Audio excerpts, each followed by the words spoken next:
Most people believe that being broke is simple. They think, if I just earned more money, my life would be better. But here's the truth. There are people making $2,000 a month, and they're saving money.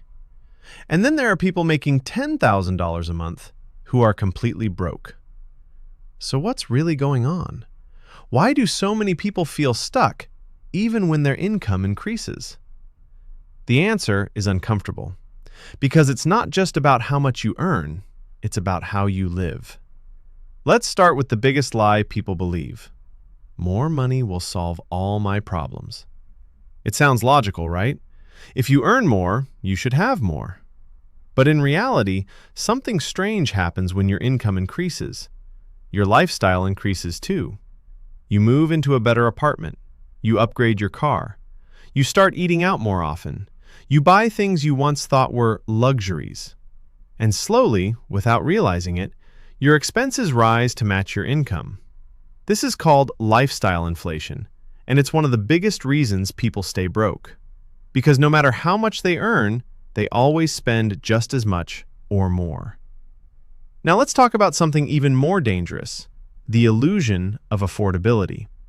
Just because you can afford the monthly payment doesn't mean you can actually afford it. A $40,000 car doesn't feel expensive when it's just $600 a month. A new phone doesn't feel expensive when it's only $30 a month. Subscriptions don't feel expensive until you realize you're paying for 10 of them. And this is how people slowly trap themselves. Not with one big decision, but with dozens of small ones. Each one seems harmless, but together, they create financial pressure that never goes away. Then comes the most dangerous trap of all, debt. Debt makes you feel powerful in the beginning. It gives you access to things you haven't earned yet. You can buy now and pay later. But later always comes. And when it does, you're not just paying for the thing you bought, you're paying interest. And that interest is designed to keep you paying for as long as possible. Credit cards are one of the biggest examples. You swipe once, and if you don't pay it off completely, that balance grows, month after month, year after year, until one day, you realize you've paid far more than the original price, and yet, you're still not free. Now here's where things get even more serious. Most people were never taught how money actually works. Think about it. In school, you learned math, but not how to manage money. You learned history, but not how to build wealth. You were trained to work, but never taught how to grow what you earn. So when people start making money, they rely on guesswork. They follow what everyone else is doing. They copy lifestyles they see online. And that leads to one thing: financial confusion. Social media makes this even worse. Everywhere you look, people are traveling, driving expensive cars, living in beautiful homes. It creates the illusion that everyone is doing better than you. So you try to keep up.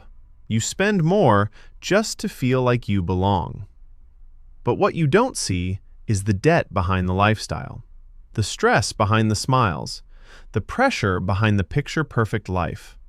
And by the time you realize it, you're trapped in the same cycle.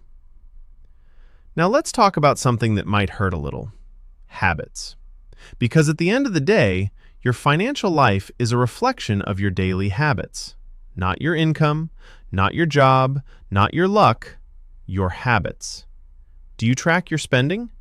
Or do you just hope things work out? Do you save first? Or do you spend first and save what's left? Do you think long-term? Or do you chase short-term comfort? These small decisions, repeated every day, determine your financial future. Here's the truth most people don't want to hear. You don't have an income problem. You have a behavior problem. And behavior is hard to change because it requires discipline. It requires saying no when everyone else is saying yes.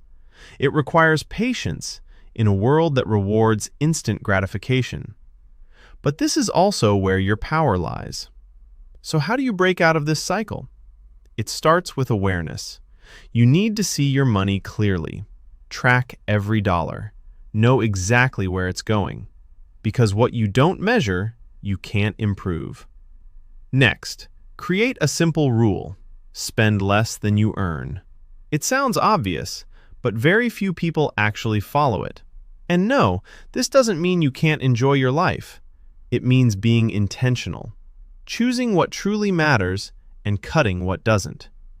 Then, start saving, even if it's small, even if it feels insignificant, because saving is not just about money. It's about building control.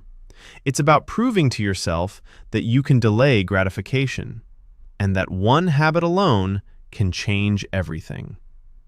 After that, avoid unnecessary debt. Not all debt is bad, but most consumer debt is. If you're borrowing money to impress others, you're setting yourself up for long-term stress. Instead, focus on building assets, things that grow in value, things that work for you, even when you're not working. And finally, be patient, because wealth is not built in a day. It's built slowly, quietly, through consistent actions, day after day, month after month, year after year. At the end of the day, being broke is not just about money. It's about mindset. It's about habits. It's about the choices you make when no one is watching. And the moment you take control of those choices, everything starts to change. So the next time you think, I just need to earn more, ask yourself a different question. What am I doing with the money I already have? Because that answer might be the key to your freedom.